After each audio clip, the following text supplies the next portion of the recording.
As a result of the activities, the negative development in our party echoed throughout our nation, confirming that the stability of the country is inextricably tied to the stability of ZANU-PF. Thus, we must draw lessons from all this, including hard and uncomfortable ones, which have come to pass. It was indeed disheartening as party structures seemed helpless as the cabal pursued its sinister programs, using platforms, structures, and the personnel of our party, the interface rallies. The majority of us thought the interface rallies were for mobilizing ZANU-PF. No, it was an agenda.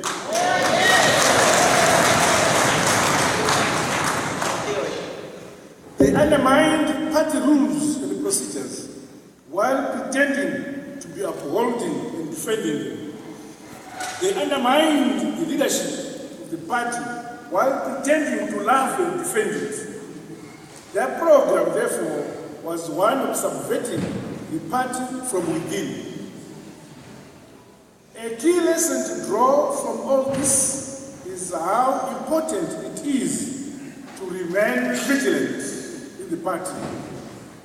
This means insisting on and ensuring the supremacy of the party by foregrounding its values and its ethos, by upholding its rules and its procedures, indeed, by respecting its structures and the processes.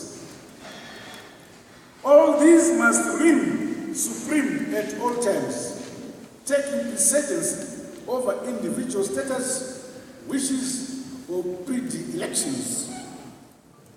Never again should the Central Committee watch while indiscipline, personalization, and abuse of the party and its structures take root.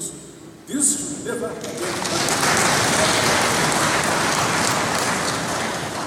From the past events within our party, it must henceforth be ingrained in all of us that the party constitution is supreme and it must be followed without deviation to the spirit and letter, and that no one individual or groups of individuals are superior to it.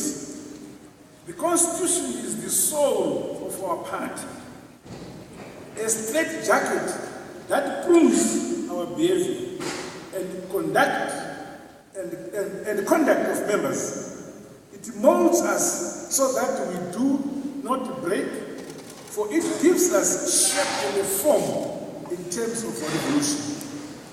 The duty of every genuine cadre of the party is to ensure that this holds true at every level of the party, at all times and in all situations and circumstances. The trying times we went through as a party undoubtedly tested our resilience. Events preceding this Congress also allowed our qualities as the party to show and shine. Principally, the quality that enables us to show mercy on those that genuinely erred, while working hard to rehabilitate them in order to reintegrate them into the party fold in future. In this regard, we have been able, in a very short time, to read contradictions, however antagonistic, and to mend broken relations so that we move forward in unity and newfound harmony within the party.